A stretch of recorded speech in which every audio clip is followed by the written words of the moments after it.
कौन है? कौन है वहां? कौन है यहाँ पर? सामने क्यों नहीं आते?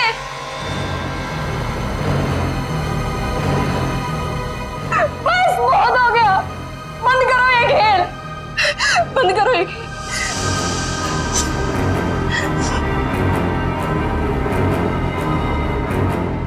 सो भी तो नहीं सकती, अगर सो गई शायद फिर कभी नींद से उठ ही ना पाऊं। जूही, श्रुति तुमसे कितनी बार कहा कि दरवाजा खटखटा के अंदर आया करो। ओ हेलो मैडम, ये गर्ल्स हॉस्टल है, किसी ऑफिस की बॉस का केबिन नहीं है। तुम नहीं समझोगी। जूही, क्या हुआ तुम्हें?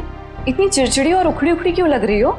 जो इंसान 4 दिन से सोया नहीं हो ना, उसका बर्ताव ऐसे ही होगा ना। सोती क्यों नहीं? मैंने कहा था ना तुमसे, वो सिर्फ और सिर्फ सपने हैं, उनका कोई मतलब नहीं है। श्रुति, सिर्फ सपना नहीं है वो, जो मेरे ऊपर बीत रही है वो तेरे ऊपर बीत रही होती तब तुझे मेरी तकलीफ पता चलती। मैं तेरी तकलीफ समझ रही हूँ जूही, लेकिन तू मेरी बात नहीं समझ रही है। जैसा तू सोच रही है वैसा कुछ भी नहीं है। नहीं, चल अच्छा, अब थोड़ी देर आराम कर। चल श्रुति ने अब तो गहरी नींद में सो जा। मेरी बात मान जूही, सो जा थोड़ी देर। मैं नहीं सोऊंगी श्रुति। सो जा जूही, तुझे मुझ पे भरोसा है कि नहीं? है ना? तू अभी आराम से सो जा, मैं तेरे कमरे के बाहर ही हूँ। वो सपने फिर आएंगे श्रुति। नहीं आएंगे। Good night. साल भर पढ़ाई करते तो आज ये नौबत तो ना आती। मुझे बहुत डर लग रहा है यार, कुछ भी तो कंप्लीट नहीं हुआ है। मैं तो श्रुति से ना, श्रुति पता है मैं तुझे ही ढूंढ रही थी। मुझे तेरे नोट्स देना यार, वरना पता नहीं एग्जाम्स में क्या होगा। मुझे बहुत डर लग रहा है यार। मेरे भी नोट्स अधूरे हैं। अच्छा ऐसा करते हैं कि कल लाइब्रेरी जाके इकट्ठा नोट्स बना लेते हैं। तुम दोनों टेंशन क्यों ले रहे हो? अरे गर्ल्स, क्या हो रहा है? एग्जाम शुरू होने वाले हैं। चलो सब अपने अपने कमरे में जाओ और जाकर पढ़ाई करो, बहुत रात हो गई है। Yes madam.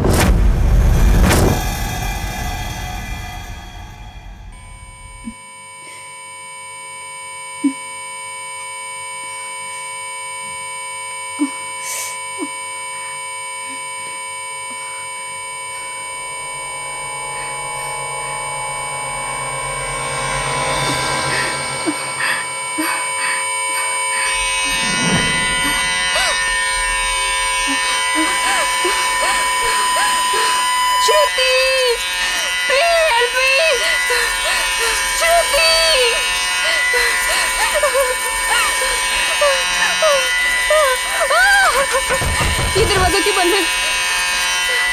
श्रुति, ये लाइट क्यों नहीं जल रही है?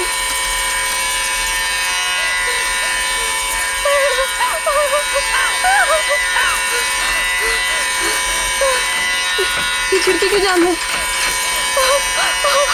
बंद करो ये आवाज, मेरे कान के पट्टे फट जाएंगे।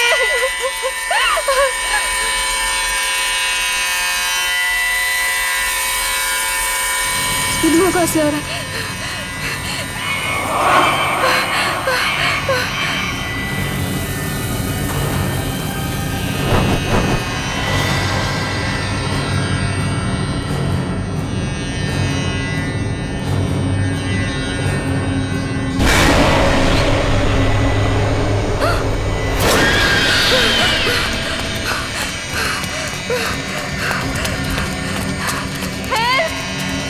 कोई बचाओ मुझे! हेल्प! कोई है? बचाओ! Please help me! कोई है? कोई बचाओ मुझे! मत मारो मुझे! मत मारो! मत मारो मुझे! मत मारो!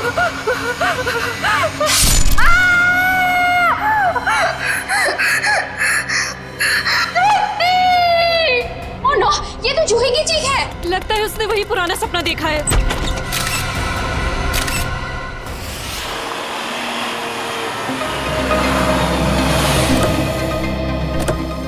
आशिया, क्या पता चला? सर, मरने वाली का नाम जूही है। वैसे भोपाल से है, मगर यहाँ MBA की पढ़ाई के लिए आई थी। सर, लगता है जब वो सो रही थी उस वक्त किसी ने चाकू मार के उसका खून रोक दिया। श्रेया, जूही का कमरा कहाँ है? सर ऊपर। सर एक और बात, जब उसका खून हुआ उस वक्त उसके कमरे में और कोई भी नहीं। ऐसा कैसे हो सकता है श्रेया? कोई ना कोई तो होना चाहिए। ऐसा जरूरी नहीं है सर, इस तरह की मौतों में कई बार आत्माओं का हाथ होता है। प्लीज, डीसीपी सर मुझे पहले ही बता चुके हैं आपकी इन कहानियों के बारे में। बेहतर होगा कि इन मर्डर केसेस के साथ ये आत्माओं की कहानियां ना जोड़ें। प्लीज, समझ गए? यही कमरा है? यस आइए। एक्सक्यूज मी, प्लीज एक सेकंड, एक्सक्यूज मी।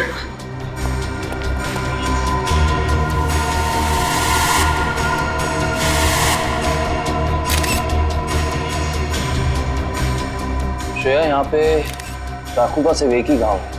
लगता है खूनी ने इतनी जोर से वार किया कि एक ही बार में जूही की मौत हो गई। हाँ सर, हमला भी शायद जूही की नींद में ही हुआ। बेचारी को अपने आप को बचाने का मौका भी नहीं मिला होगा। एक्सक्यूज मी, यहाँ पे सबसे पहले जूही की मौत का पता किसको चला? सर, सबको एक साथ ही पता चला था। हम यहाँ कॉरिडोर में थे, अचानक से जूही के कमरे से चीखने की आवाज आई और अंदर आके देखा तो जूही की जान जा चुकी थी। उस समय कमरे में जूही के साथ और कौन था? सर, उस वक्त जूही के साथ कोई नहीं था। देखिए, आप लोग दोबारा याद करने की कोशिश कीजिए। हो सकता है कोई ऐसा जो उस वक्त भाग निकला हो। सर, भागने का तो सवाल ही नहीं उठता, क्योंकि डोर बाहर से बंद था और वो अंदर से। खूनी भागेगा भी तो कहाँ से भागेगा? एक मिनट, ये दरवाजा बाहर से बंद था, क्यों? सर, कई दिनों से जूही सो नहीं पा रही थी। अचानक नींद से जाग जाती थी और भागकर अपने कमरे से बाहर आ जाती थी। आज भी कुछ ऐसे ही हुआ। वो सो नहीं पा रही थी, मैंने उसको सुलाया और मैं बाहर आ गई और दरवाजा बाहर से बंद कर दिया। लेकिन इसे नींद क्यों नहीं आ रही थी? सर, कई दिनों से उसे डरावने सपने आ रहे थे। उसे ऐसा महसूस हो रहा था कि उसका सपनों में कोई खून करना चाह रहा है, उसकी कोई जान लेना चाह रहा है। हमें क्या पता था कि उसका सच में खून हो जाएगा। डरावने सपने? मैं कह रहा था ना, ये कोई आत्मा का ही चक्कर है।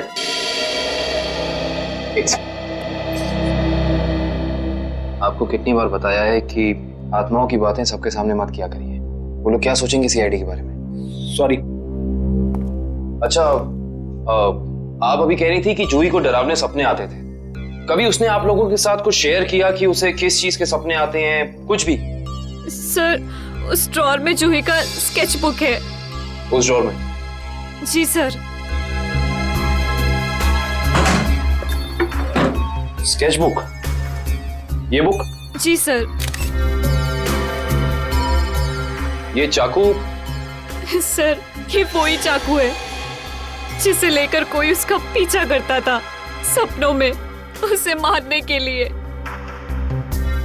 ये देखो, ये चाकू बिल्कुल ऐसा ही है जिससे जूही का कत्ल हुआ। हाँ सर। ये सारी ड्राइंग्स जो हैं इस बुक में, ये क्या जूही अपने सपने में देखती थी? जी सर। सर, लगता है ये किसी अंदर वाले का ही काम है, जो कमरे के अंदर आसानी से आ सकता हो और जिसे जूही के सपनों के बारे में पता हो। क्या तुम्हारे अलावा और कोई ये स्केचबुक के बारे में जानता था?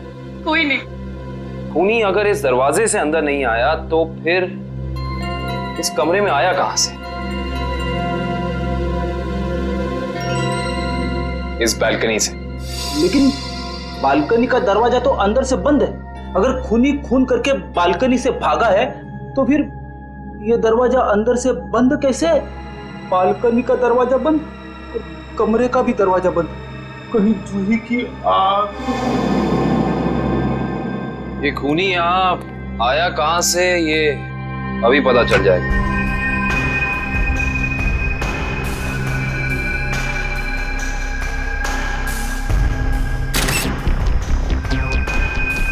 ये देखो, जूते के निशान। हो ना हो खूनी इसी बालकनी से चढ़कर आया। लेकिन बालकनी का दरवाजा तो अंदर से बंद था, तो फिर खूनी यहाँ ऊपर चढ़ के कमरे के अंदर आया कैसे होगा? ये भी पता चल जाएगा फ्रेडी जी। बस एक बार जूही के मौत के कारण पता चल जाए, कुछ तो हो गया, कोई सबूत कुछ तो होगा। इधर देखो, ये पाइप, इसी वाटर पाइप से चढ़कर खूनी इस बालकनी तक आया है। यहाँ के वॉचमैन से मिलना पड़ेगा। माफ कर दिए साहब, गलती हो गई। इसे गलती कहते हो तुम? एक इंसान गर्ल्स हॉस्टल की बालकनी में चढ़ जाता, अंदर कमरे में जाके खून कर देता, और तुम्हें कुछ पता भी नहीं चला। बस साहब, 15 मिनट के लिए मेरी आंख लग गई थी। मैं सपने में भी ऐसा नहीं सोच सकता था कि उस दौरान ऐसा कुछ हो जाएगा। तुम्हारी 15 मिनट की लापरवाही की वजह से एक लड़की की जान चली गई, उसकी जिंदगी लौटा सकते हो तुम?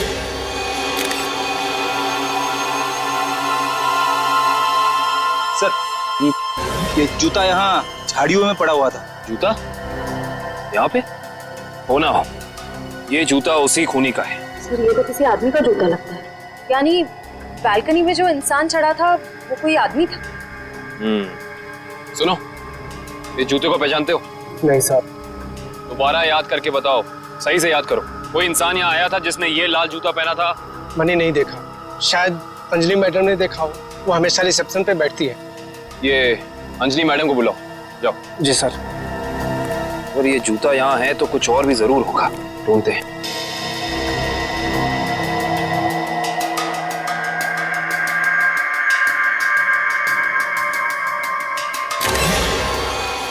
इस तरफ ये जूतों के निशान। एक जूते का निशान थोड़ा गाढ़ा है और दूसरे का हल्का। ये वाला गाढ़ा है। इसका तो एक ही मतलब है, ये जूता जिसका भी है वो इंसान लंगड़ा के चल रहा था। वो लंगड़ा के इसलिए चल रहा था क्योंकि जब वहां बैल्कनी से वो नीचे आया उसे चोट लग गई, फिर वो यहाँ से भागा और यहाँ पे जूता रह गया। हाँ साहब, मैं ही अंजलि हूँ, आपने मुझे बुलाया? जी अंजलि जी, हमें आपसे कुछ सवाल पूछने थे। जी। अंजलि जी, आपने इस लाल जूते को देखा? मेरा कहने का मतलब है किसी इंसान को इसको पहनकर यहाँ आते हुए देखा, लंगड़ाते हुए? हाँ साहब, मैंने देखा था, मनीष लंगड़ाते हुए जा रहा था। मनीष? ये मनीष कौन है? जूही का दोस्त है। अंजलि जी, जब वो यहाँ आया, ये गर्ल्स हॉस्टल है राइट, आपने उसको रोका नहीं? मैंने उसे रोका पर वो रुका ही नहीं। और क्या? मनीष अक्सर जूही से मिलने हॉस्टल आया करता था, पर कुछ दिनों से उन दोनों के बीच में अनबन चल रही थी। किस बात को लेकर अनबन चल रही थी? मुझे उस बारे में कुछ पता नहीं।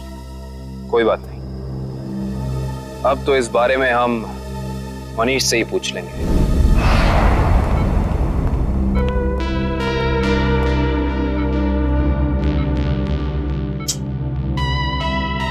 मनीष, कैसे हो यार? मैं ठीक हूँ, पर आप लोग कौन हैं? तुम्हारे शुभचिंतक हैं, सीआईडी वाले। सीआईडी? क्या बात है? क्या मेरी जान को किसी से खतरा है क्या? सुना आपने?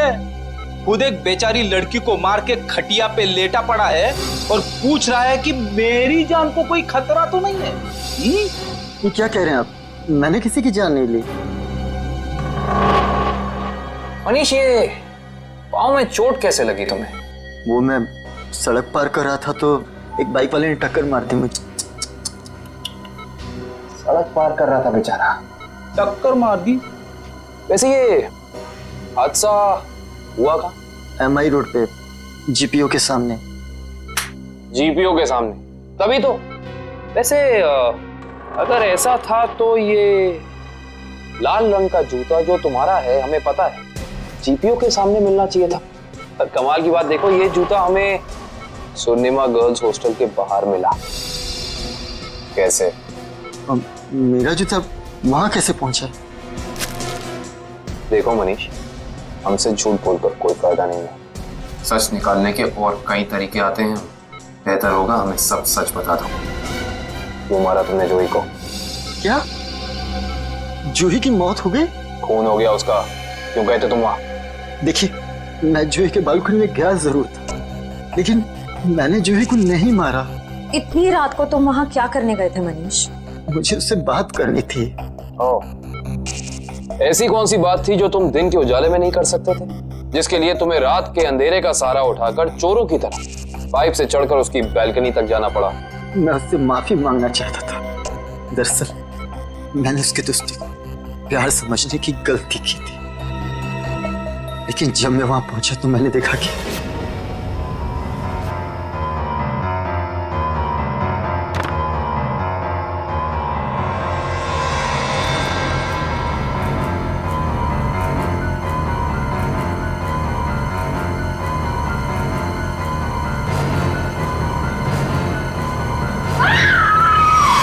शर्म आनी चाहिए तुम्हें मनीष।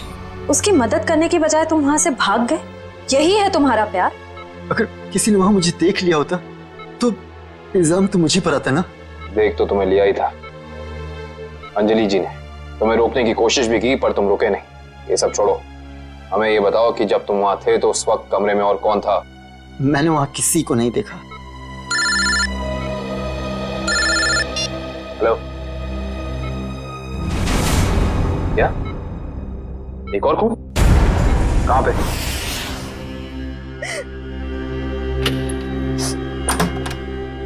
आप कौन? हम लोग सीआईडी से।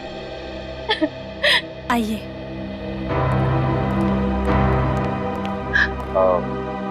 आप कल्कि जी हैं ना? जी, मैंने ही आपको फोन किया था। मेरी सहेली मीरा का खून हो गया है। उसकी लाश ऊपर उस कमरे में पड़ी है।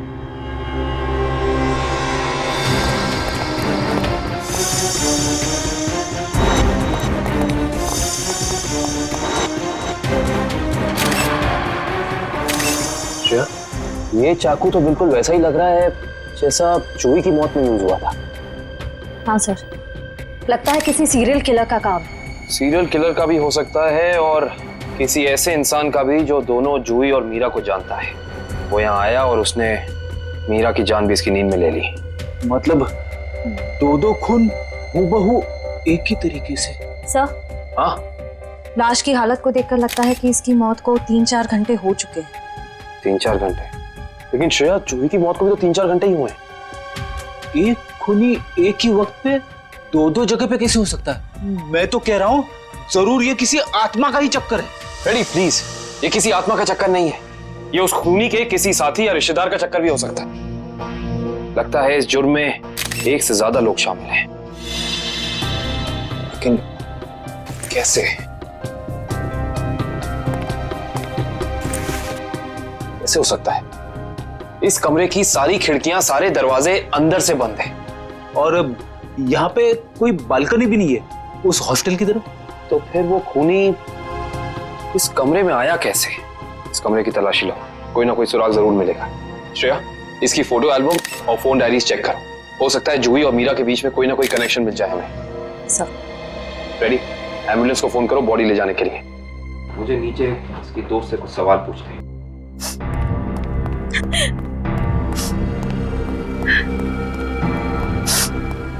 कल्कि जी, जी, आपको मीरा की मौत के बारे में कब पता चला?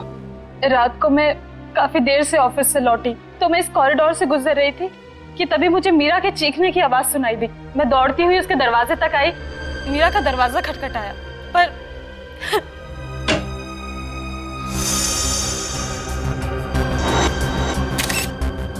फिर क्या हुआ? मेरा मतलब जब आप यहाँ आई तो ये दरवाजा खुला था कि बंद था? दरवाजा बंद था तो मुझे वॉचमैन को बुला के दरवाजा खुलवाना पड़ा। कल्कि जी, जब आप यहाँ पे आई तो आपको यहाँ इस घर में कोई भी निकलते हुए यहाँ से दिखा, भागते हुए दिखा? नहीं।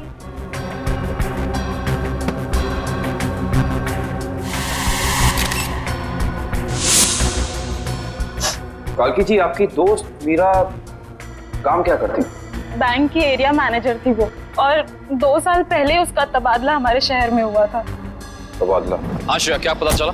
सर, मरने वाली का नाम जूही है। वैसे भोपाल से है मगर यहाँ MBA की पढ़ाई के लिए आई थी। क्या ये तबादला भोपाल से यहाँ हुआ? जोधपुर से। पर क्यों सर? आपकी दोस्त मीरा किसी जूही नाम की लड़की को जानती थी? जहाँ तक मुझे पता है सर, इस नाम की तो उसकी कोई दोस्त नहीं थी। दोस्त नहीं तो कोई रिश्तेदार? क्योंकि कुछ घंटे पहले एक 21 साल की लड़की का बिल्कुल इसी तरीके से खून हुआ है। उस लड़की का नाम जूही था और ये उसकी तस्वीर है। क्या आप जानती हैं इसे? नहीं। आप जानती?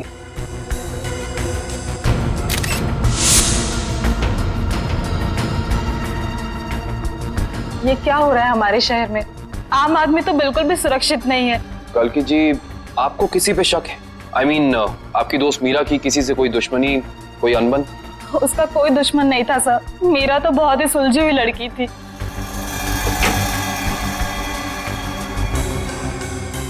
अच्छा, ये तस्वीर देखिए। इस आदमी का नाम मनीष है। क्या आप इसे जानती हैं? नहीं सर। सर, आशा, मैंने मीरा के सारी डायरीज, सारे एल्बम्स चेक किए। मीरा और जूही के बीच कोई कनेक्शन नहीं है, कोई संबंध नहीं है। कोई ना कोई संबंध तो जरूर है, वरना ये खूनी सिर्फ इन्हीं दोनों लड़कियों को निशाना क्यों बनाएगा? कुछ तो है जो हमें समझ नहीं आ रहा है। कल्कि जी, क्या कुछ दिनों से मीरा किसी बात को लेकर परेशान थी? हाँ सर, कुछ दिनों से उसे डरावने सपने आ रहे थे। डरावने सपने? मीरा को भी डरावने सपने आ रहे थे? हाँ सर, बस कहती रहती थी कि उसका कोई खून करना चाहता है।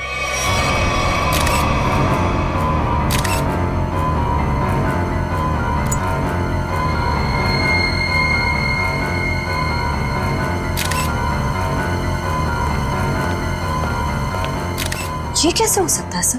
जूही और मीरा को ठीक एक तरीके के सपने कैसे आ सकते हैं? सर, खूनी के अंदर आने का रास्ता तो नहीं मिला है, लेकिन ये स्क्रू मिला है मीरा के बेड के नीचे से। एक काम करिए, वॉचमैन से पूछताछ कीजिए, देखिए क्या पता चलता है मीरा के बारे में। तब तक इस स्क्रू की गुत्थी को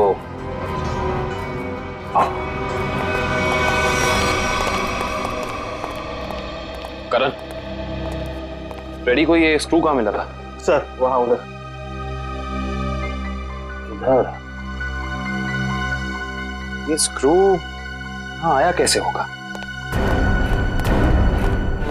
हाँ ले आओ, संभाल के। इश्ता, श्रेया, संभाल के।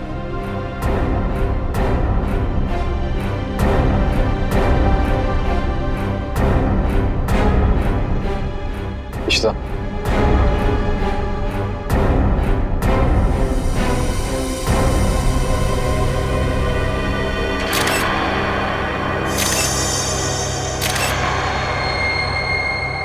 ये बात है।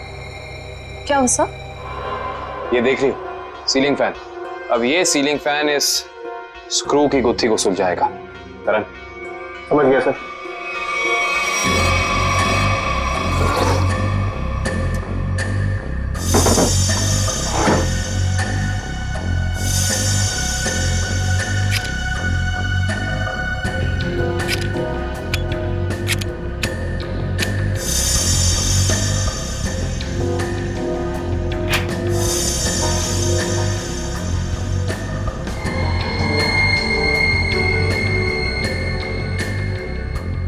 फैन को उल्टा करो।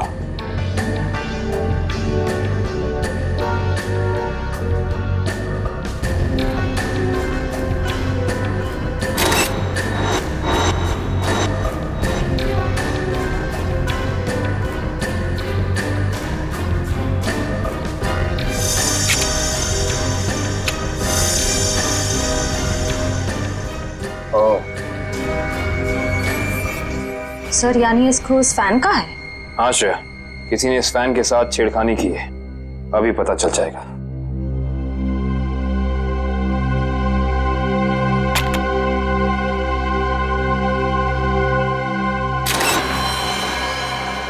ओह माय गॉड, तो ये बात है, मतलब चाकू इसके अंदर था। इसके अंदर से इस मैकेनिज्म के जरिए चाकू सीलिंग से नीचे गिरा मीरा के पेट में और उसकी मौत हो गई। अब समझ में आया, ये कारण है जिस वजह से खूनी इस कमरे में नहीं था। उसकी जरूरत ही नहीं थी, उसका काम तो ये सीलिंग फैन कर रहा था। इसका मतलब जूही के कमरे में भी बिल्कुल ऐसा ही सीलिंग फैन होगा जिसके अंदर सेम मैकेनिज्म फिट होगा। वहां भी चाकू सीलिंग से गिरा और जूही की मौत हो गई। सर हो सकता है खूनी ने रिमोट कंट्रोल के जरिए इस चाकू को कंट्रोल किया हो सकता है। और सवाल यह है श्रेया कि खूनी को कैसे पता चला कि सही वक्त रिमोट बटन दबाने का कौन सा था? हाँ सर, क्योंकि ना तो हमें मीरा के कमरे से कोई कैमरा मिला, ना ही जूही के कमरे से, जिससे ये पता चले कि खूनी दोनों लड़कियों पर नजर रख रहा था। वो भी पता चल जाएगा इस सीलिंग फैन के चाकू के मैकेनिज्म के जरिए। क्या ये मीरा और जूही, इन दोनों के बीच में कोई ना कोई संबंध तो जरूर है, कोई ना कोई संबंध तो जरूर है। मगर सर दूर दूर तक इन दोनों के बीच कोई संबंध नजर तो नहीं आ रहा। इन दोनों के उम्र में बहुत फर्क है, उनके रहन सहन, तौर तरीके, ये जूही का कॉलेज और मीरा के काम करने की जगह, आपस में कहीं भी कोई तालमेल नहीं है सर। हाँ सर, वो फैन और चाकू का मैकेनिज्म रेडी है। चलो देखते हैं।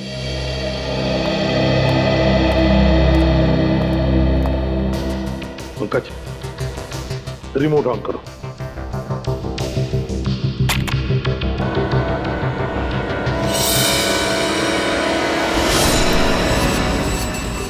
मगर जैसे ही रिमोट का बटन दब गया, इस फैन के मैकेनिज्म के अंदर जो इंफ्रारेड लाइट थी वो ऑन हो गई, लॉक खुल गया और उसकी वजह से ट्रिगर ऑन हो गया। ट्रिगर ऑन होने से इसके अंदर जो छुपा के रखा था चाकू, वो सीधा नीचे गिर गया, सीधे उसके शरीर के अंदर जो फैन के नीचे सोया हुआ था। मगर दया, एक बात है, ऐसे मैकेनिज्म की जो रिमोट होते हैं, वो रिमोट ज्यादातर 50 मीटर की दूरी के अंदर ही काम कर सकते हैं। तो फिर जरूर जहां पर मीरा और जूही रहती थी उसके आसपास ही ये आदमी खड़ा था। जिसने भी ये किया है वो 50 मीटर की दूरी के अंदर ही खड़ा था। वहां से उसने रिमोट चलाया और खून कर दिया मीरा और जूही का। और फिर वो सपने, वो एक जैसे सपने जो मीरा और जूही दोनों की नींद में आते थे, ऐसे सपने तो जानबूझकर ही डाले जा सकते हैं, प्लान करके डाले जा सकते हैं, मगर उसके लिए जरूर कोई तो ट्रिगर होना चाहिए। सर, हाँ, जूही के कमरे में लगे पंखे में भी ठीक ऐसा ही मैकेनिज्म मिला है। और तो और जूही और मीरा दोनों के कमरों में 1 हफ्ते पहले इलेक्ट्रिकल वायरिंग का कुछ काम हुआ था। जूही और मीरा दोनों के घर में, दोनों के कमरों में 1 हफ्ते पहले इलेक्ट्रिकल वायरिंग हुई थी। कहीं ऐसा तो नहीं कि वही इलेक्ट्रिशियन है जिसने दोनों के घरों में इलेक्ट्रिकल का काम कर दिया और फिर खून भी उसी ने किया? पता लगाना पड़ेगा इस इलेक्ट्रिशियन के बारे में।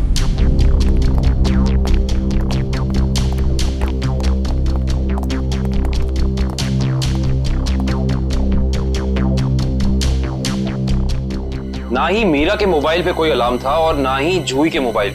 फिर दोनों को एक ही वक्त एक जैसे सपने कैसे आ सकते हैं? इसका मतलब सपने ट्रिगर करने वाला मैकेनिज्म यहीं कहीं है। सर, ये देखिए, इस पे अलार्म है, लेकिन सुबह 6 बजे का। 6 बजे का? पर मीरा की मौत तो 3 बजे हुई थी, तो सपने शुरू करने का ट्रिगर लगभग 1 या 1.5 के बीच का होना चाहिए। यह भी तो हो सकता है कि किसी ने मीरा को सम्मोहित कर दिया। ऐसा नहीं हो सकता फ्रेडी, क्योंकि अगर ऐसा होता तो मीरा के दिन भर का हाव भाव, चाल चलन सब प्रभावित होता। पर ऐसा नहीं हुआ। नहीं, कुछ है यहाँ जो हम अभी तक देख नहीं पा रहे। ढूंढो, यही है।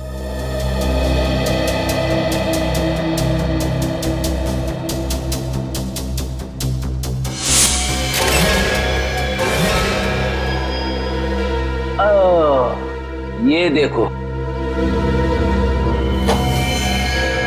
टीवी के पीछे ये बॉक्स लगा हुआ था। बॉक्स? कहीं ये ट्रिगर मैकेनिज्म इस बक्से के अंदर तो नहीं फिक्स किया हुआ है?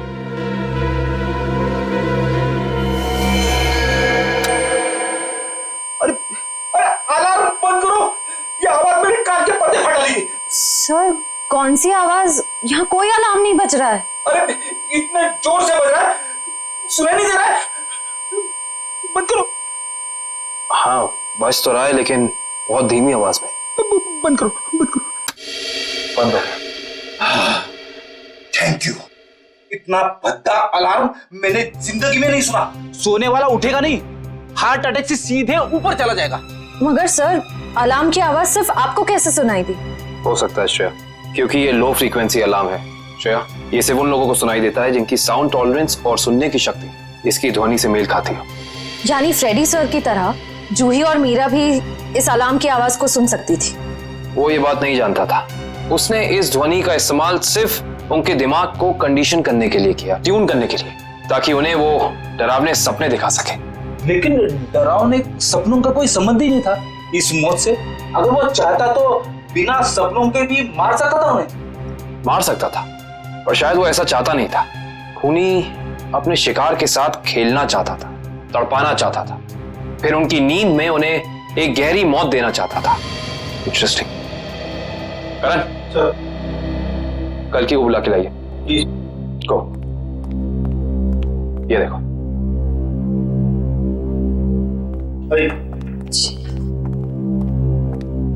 आइए।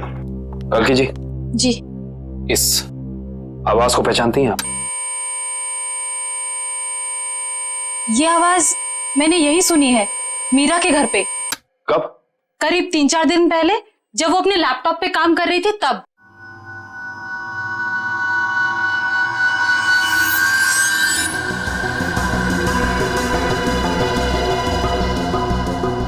आपको मीरा के लैपटॉप का पासवर्ड पता है? नहीं सर। हमें कंप्यूटर एक्सपर्ट से इसका पासवर्ड ब्रेक कराना होगा, लेकिन मुझे लगता है कि हमारे सारे सवालों के जवाब इसी लैपटॉप के अंदर है, इसके अंदर।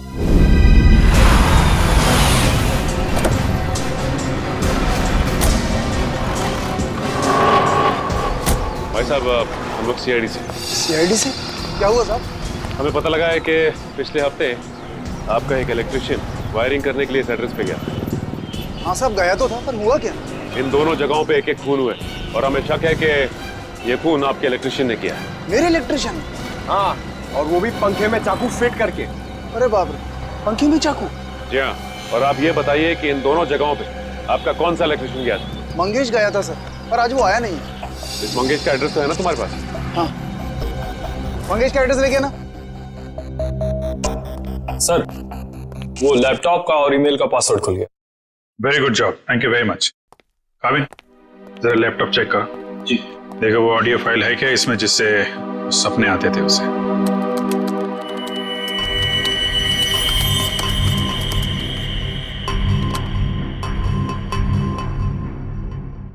सर, इस कंप्यूटर में कोई ऑडियो फाइल नहीं है।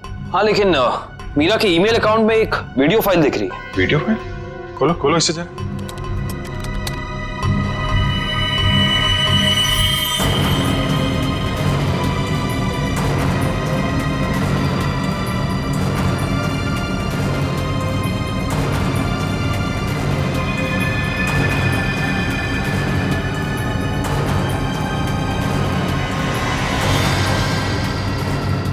सर, ये सारे विजुअल तो मैंने जूही की स्केचबुक में देखे, स्पेशली ये नाला, ये बोर्ड और मास्क पहना हुआ आदमी, तीनों।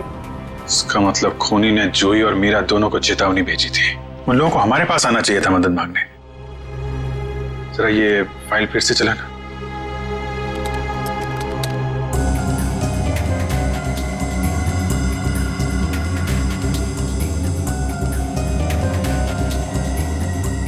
पॉज।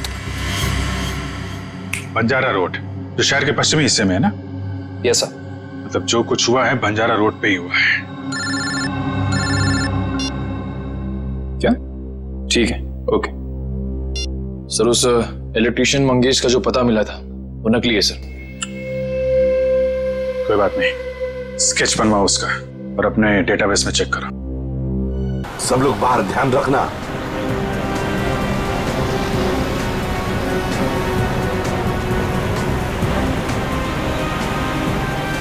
आराम से पंकज, आराम से।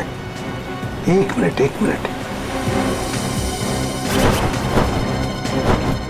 यह है ना एक सूखा नाला है और वो रहा पेड़। सूखा नाला और उसमें वो पेड़। जरा आगे चलकर देखते हैं।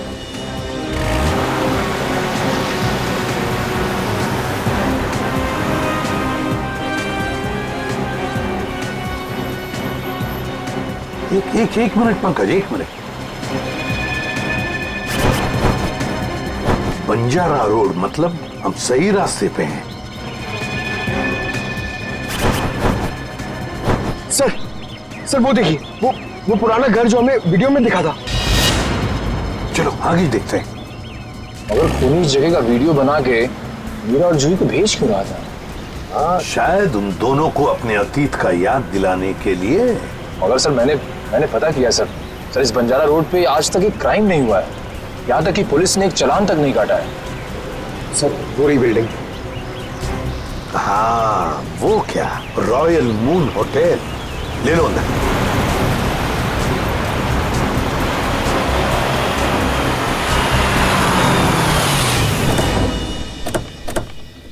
हाँ, इलेक्ट्रिशियन का स्केच मैच नहीं हो रहा है तो कोई बात नहीं, ठीक है।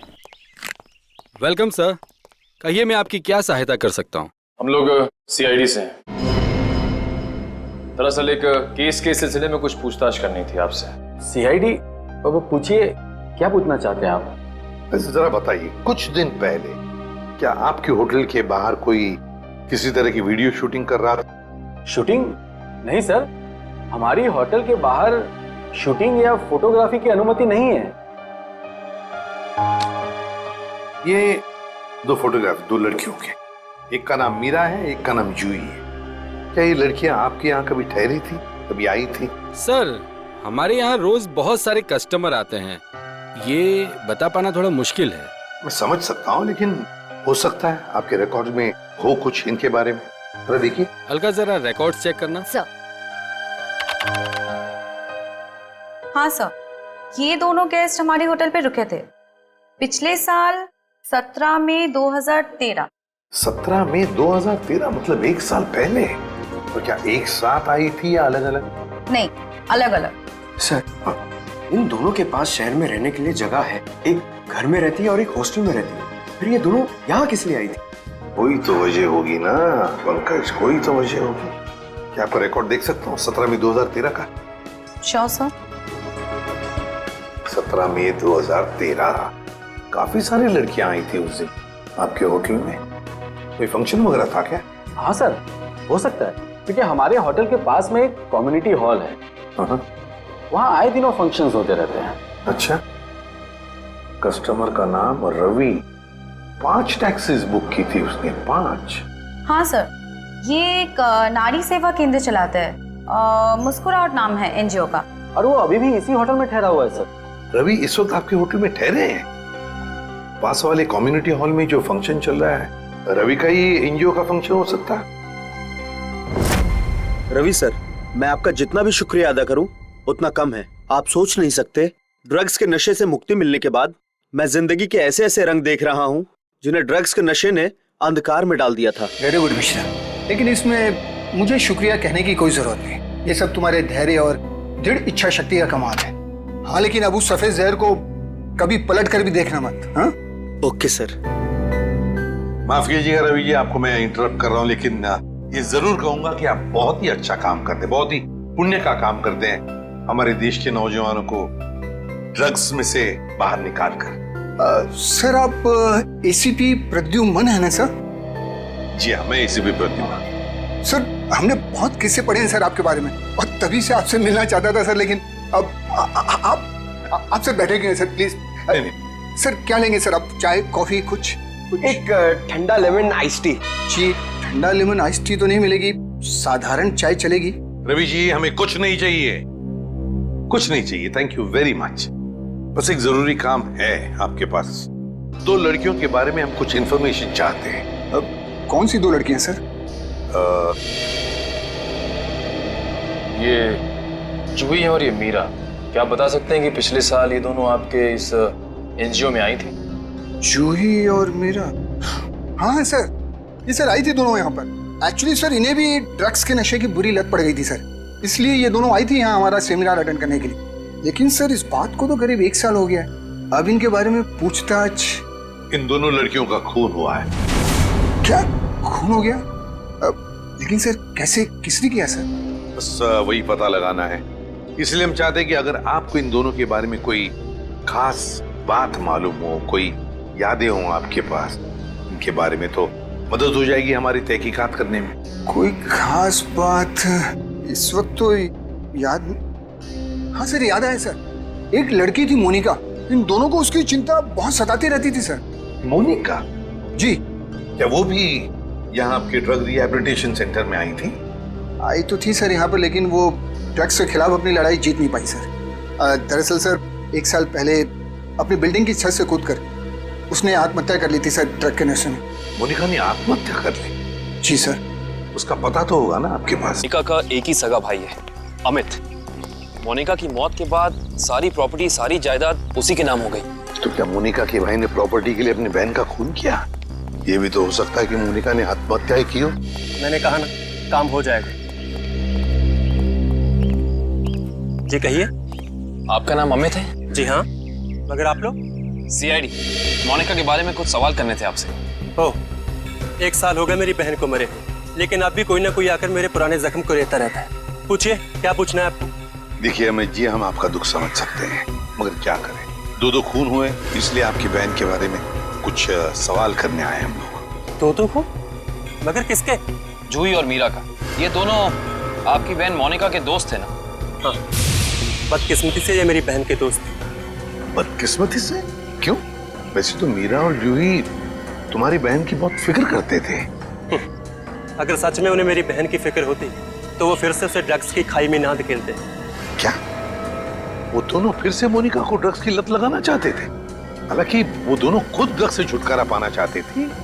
मुझे नहीं पता कि वो आदत से छुटकारा पाने आए थे या दोबारा ड्रग एडिक्ट्स को बढ़ावा देने, लेकिन इस काम में एक और भी था उनके साथ। हाँ, विशाल। विशाल? ये विशाल कौन? विशाल जूही और मीरा को ड्रग्स देता था और ये बात मोनिका जान गई थी। लेकिन जब लोगों को पता चला कि मोनिका को उनका राज पता है तो उन्होंने उसे फंसाने के लिए उसके बैग में ड्रग्स डाल दी। वो पकड़ी गई, उसके ऊपर पुलिस केस भी हुआ। वो ये सदमा बर्दाश्त नहीं कर सकी और उसने आत्महत्या कर ली। सर, कोई तो है जो मोनिका की मौत का बदला ले रहा है। जूही और मीरा पहले ही मर चुकी हैं। अब अगला नंबर शायद विशाल का। अमित, कल रात तुम कहाँ थे? आप मुझ पे शक कर रहे? क्या करें, शक करने की आदत जो है हमें। और फिर तुम तो अपनी बहन के सबसे करीबी हो ना। मुझसे ज्यादा करीबी तो उसका मंगेतर था, रणविजय। दोनों ने जन्मों जन्मों तक साथ रहने की कस्में खा रखी थी। रणविजय? ये रणविजय यही है ना? हाँ, यही तो है वो। लेकिन रणविजय का स्केच आपके पास कैसे? हो सकता है मीरा, जूही और मोनिका की मौत का राज रणविजय जानता हो। Thank you Ranvijay. सब हो रहा विशाल का घर। विशाल की जान को खतरा हो सकता है।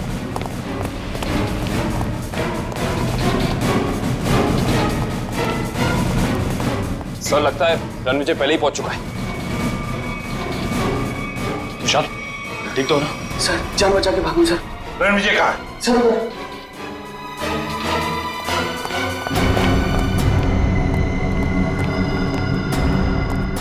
यहाँ तो कोई भी नहीं है। सर, शायद यहाँ से भागा होगा।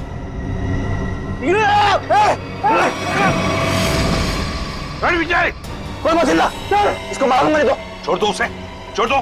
देखिए, वैसे तो मुझे सीआईडी वालों से काफी लगाव है, पर अगर सीआईडी ने मेरे साथ कोई होशियारी की ना तो ये बात मुझे अच्छी नहीं लगेगी। चाकू नीचे फेंक दो। फेंक दो चाकू। डरो मत, कुछ नहीं करूंगा तुम्हारे इस मोटू ऑफिसर को। मोटू मत बोल, टाइपिंग कर रहा हूं आजकल। देखो, मुझे अपना काम करने दो। बेवकूफी मत करो, नहीं बच पाओगे तुम। अरे बचना किसको है? एक बार मैं इस विशाल को मार दूं, भले मुझे फांसी हो जाए, फिर मुझे मंजूर है। देखो रणविजय, ये सब करने से क्या मोनिका वापस आएगी? भले ही वापस ना है, लेकिन मेरे बदले की आग तो पूरी होगी। इन तीनों ने रातों की नींद उड़ा दी थी मोनिका की, इसलिए मैं भी इनके साथ वही कर रहा हूं। इन्हें तड़पा तड़पा कर मारूंगा मैं। देखो रणविजय, मोनिका के साथ जो कुछ भी हुआ ठीक नहीं हुआ। इन तीनों की वजह से बेचारी को जेल जाना पड़ा, बदनामी हुई। नहीं, रात रात भर सो नहीं पाती थी वो, बुरे बुरे सपने देखकर जाग जाती थी। ये विशाल ने मोनिका का बंजारा रोड पे पीछा किया था उसे मार डालने के लिए, इसलिए मैंने भी इन्हें पहले बुरे बुरे सपने दिखाए और अब मैं इन्हें मौत की नींद सुला रहा हूं। रणविजय, ये तुम क्या करने जा रहे हो? विशाल को उसके किए की सजा कानून देगा। अरे कानून का क्या गया? प्यार तो मैंने अपना खोया है ना।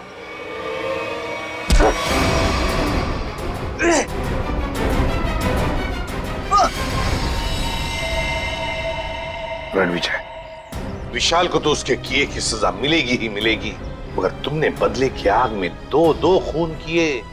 दो तुम्हें तो शायद फांसी ही होगी, फांसी।